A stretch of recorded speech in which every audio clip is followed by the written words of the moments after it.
Very good morning, everybody. Today we are going to start with exception handling. In our previous chapters, we have seen all the modules of OOPS,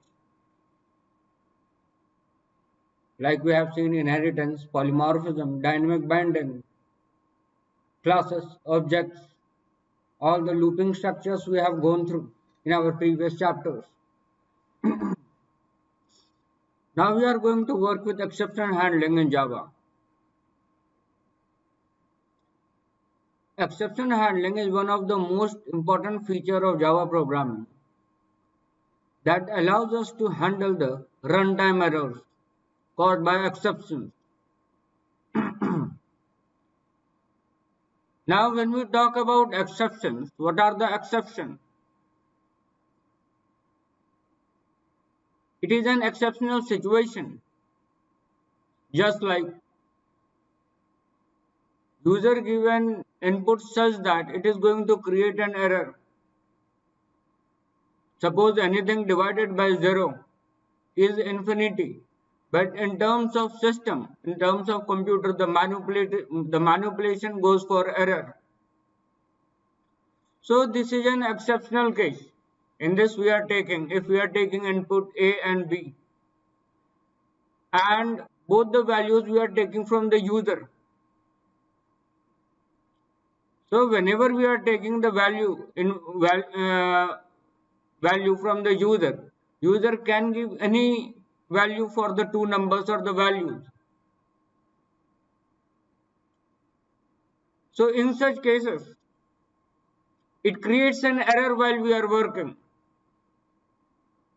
Many times it happened that when we work with the web application, the perfect communication with the database has not been made,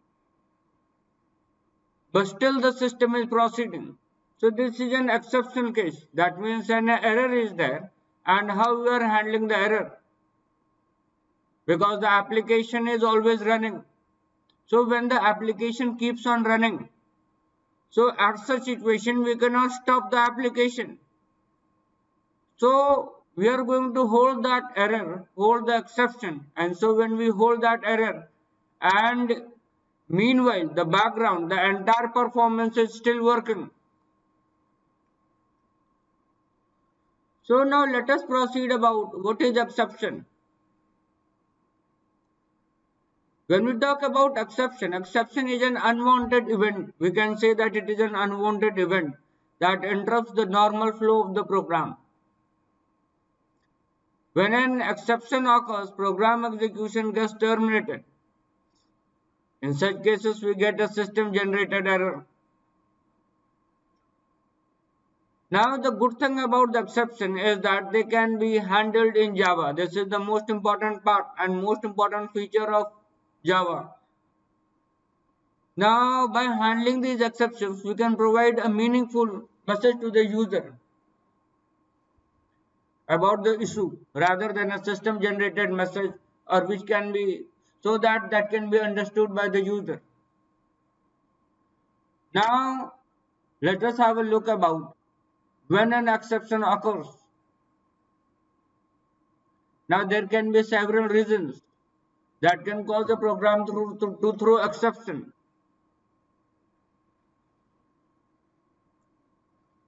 Now, for example, opening a non-existing file in your program, network connection problem, bad input data provided by the user. So these are the different cases which may cause the error. Exceptions we can call it an error in the program while the program is executing. Now if an exception occurs which has not been handled by the programmer, then program execution gets terminated and a system generated error is shown to the user. Now we are looking to the exception. Now an exception which is generated by the system is given below. Now exception in the thread main java.lang.arithmetic exception by 0 exception. So this is the exception which we see. We have the exception demo, the main method, exception demo line number. Now the message is not user friendly, so user is not able to understand what went wrong. So in order to let them know the reason in a simple language, we use exceptions. Now when we handle such situation, then prints a user friendly warning message to the user, which lets them correct the error, as most of the time exception occurs due to bad data provided by the user.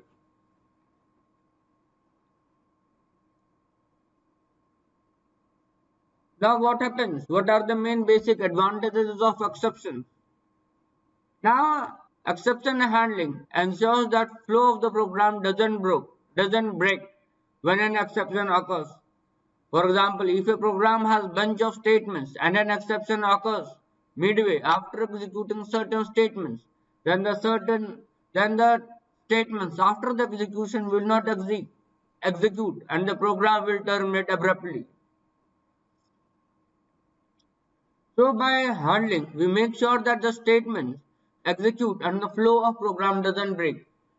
That means when we are working and due to some reasons we are facing error.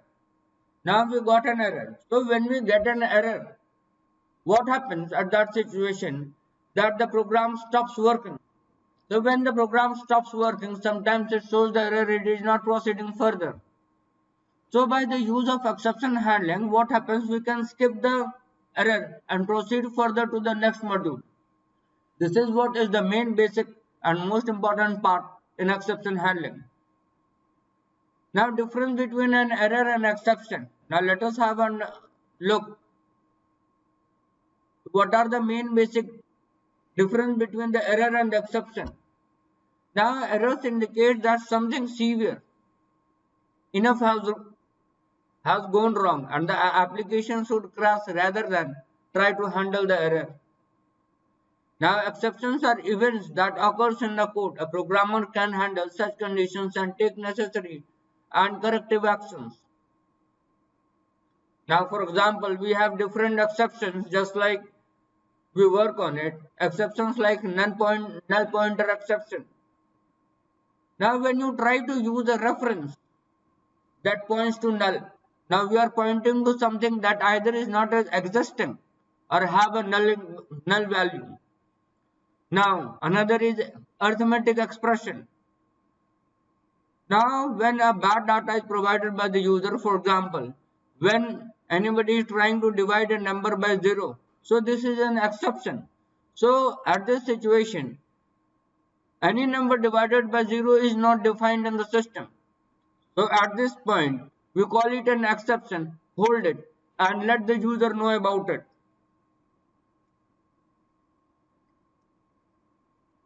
Now, array index out of bound of exception. Now, when you start working on different programs, you will be getting such type of errors and exceptions when you work on different programs.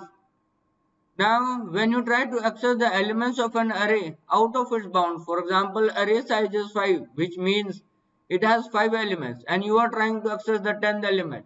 So, it is going to give you an error like array index out of bound exceptions. Now, let us have a look about different structure of exception handling, how it is working. Now, in this, when we have an exception, it becomes either throwable object. Now in this part we have runtime exception. Now no such method exception, SQL exception, class not found exception, IO exception. Now when we have runtime exception, in this we have different error types, just like arithmetic exception, class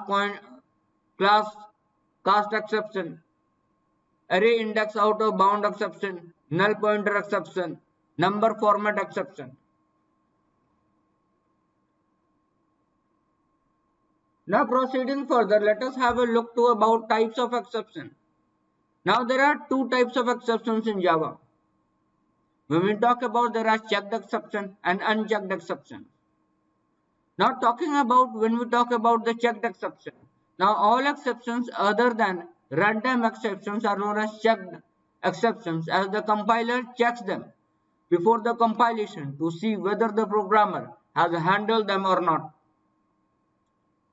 Now, if these exceptions are not handled or not declared in a program, you will get the compilation error. For example, SQL exception, input-output exception, class not found exception.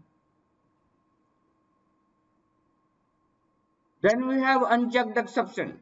So when we talk about unchecked exception, that means these exceptions are not checked by the system or during the compilation time. Most of all the checked exceptions are checked at the time of compilation of the system. Now, runtime exceptions are also known as unchecked exceptions. Now, these are exceptions are not checked at compile time. So, compiler does not check whether the programmer has handled them or not, but it's responsibility of the programmer to check these exceptions and provide a safe exit. Now, for example, arithmetic exception, null point exception, array index out of bound exception. Now, compiler will never force you to catch such exception or force you to declare it in a method using throws keyword. Now we do it for our convenience, to make the application more user friendly and not to avoid the system from being crashed. So this is all about just a brief introduction about exception handling. Now in our further chapters, we are going to look to about try catch method, multiple catch method, nested of try catch methods.